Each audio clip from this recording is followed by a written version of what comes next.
उद्यान विभाग के 50 वर्ष पूर्ण होने पर लोहिया कला भवन में आयोजित भव्य कार्यक्रम में राज्य मंत्री दिनेश प्रताप सिंह ने विभिन्न विकास परियोजनाओं का लोकार्पण और शिलान्यास किया। इस अवसर पर सांसद जगदम्बिका पाल, विधायक जय प्रताप सिंह और जिलाधिकारी राजा गणपति आर भी मौजूद रहे। मंत्री ने किसानों को आधुनिक तकनीक से खेती करने, गुणवत्तापूर्ण उत्पादन और निर्यात पर जोर दिया। कार्यक्रम में हाईटेक नर्सरी, मत्स्य मंडी, संपर्क मार्ग और हाटपैट जैसी परियोजनाओं का उद्घाटन किया गया। सिद्धार्थ नगर से नफीस सलमान की रिपोर्ट। जनहित में जो काम सिद्धार्थ नगर की जनता के बीच में मेरी सरकारों के द्वारा कराए गए हैं, उनके उद्घाटन शिलान्यास का कार्यक्रम भी था।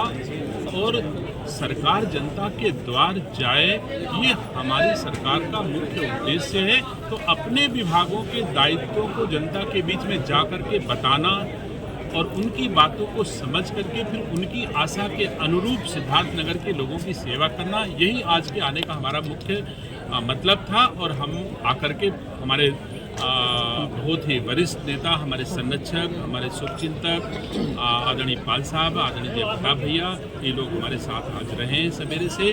और मैं उम्मीद करता हूं कि आज के बाद से सिद्धार्थ नगर में उद्यान, कृषि विपणन, कृषि विदेश व्यापार और कृषि निर्यात से संबंधित चीज़ें और ज़्यादा किसानों तक पहुंच पाएंगी। हम सभी जनप्रतिनिधि और हमारी सरकार के सभी प्रशासनिक अधिकारी मिलकर के हम लोग सिद्धार्थ नगर को और बेहतर औद्यानिक क्षेत्र में ले जाने का काम करेंगे। सर, पारंपरिक जो खेती है, उसको छोड़ करके लोग और ज़्यादा औद्योगिक खेती की तरफ बढ़ रहे हैं, लेकिन ऐसा हो नहीं पा रहा है। चूक कहाँ से हो रहा है? नहीं, चूक कहीं नहीं होती है। अब आप देख सकते हो कि हम पहले हमारी उपज दुनिया की कौन सी बाजार में जाती थी। आज की तारीख में बहुत सारे देशों में हमारी औद्योगिक फसलें पहुंच पा रही हैं। हमारा किसान अक्रॉस द कंट्री अपना व्यवसाय करने लगे, अपनी उपज को पहुंचा करके मूल्य संवर्धन हो रहा है। बहुत सारे अच्छी खेती जो नहीं होती थी वो हम कर रहे हैं। हम वो वैज्ञानिक तकनीक को नहीं अडॉप्ट कर पाए थे जो आज की तारीख में कर रहे हैं।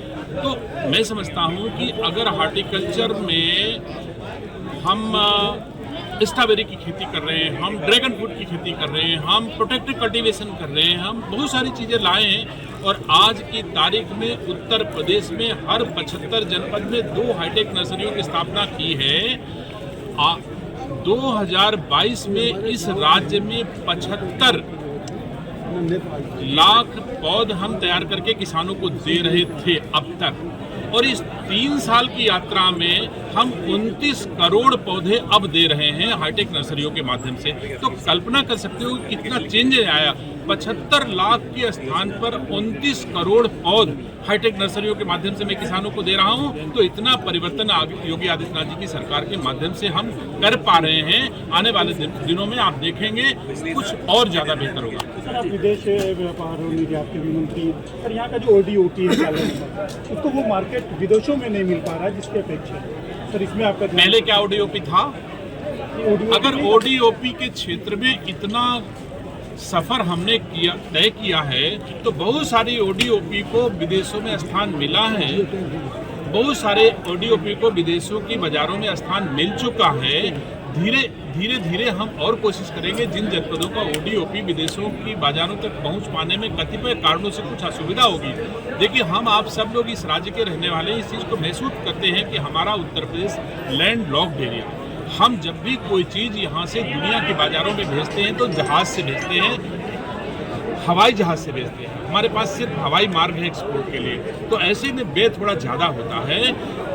अब हमने, और हवाई मार्ग में भी केवल यात्री जहाज में जाता है। अब हम इस असुविधा को दूर करने के लिए हमने जेवर में अब वैसा एयरपोर्ट स्थापित कर दिया है जहां से कार्गो जहाज केवल उत्तर प्रदेश की उपज और उत्पादन को लेकर के ही दुनिया के बाजारों में जाएगा, तो सस्ते दाम में पहुंच जाएगा। तो और ज़्यादा हमारा मूल्य संवर्धन हमारे राज्य के किसानों का अथवा राज्य के उत्पादकों का होगा।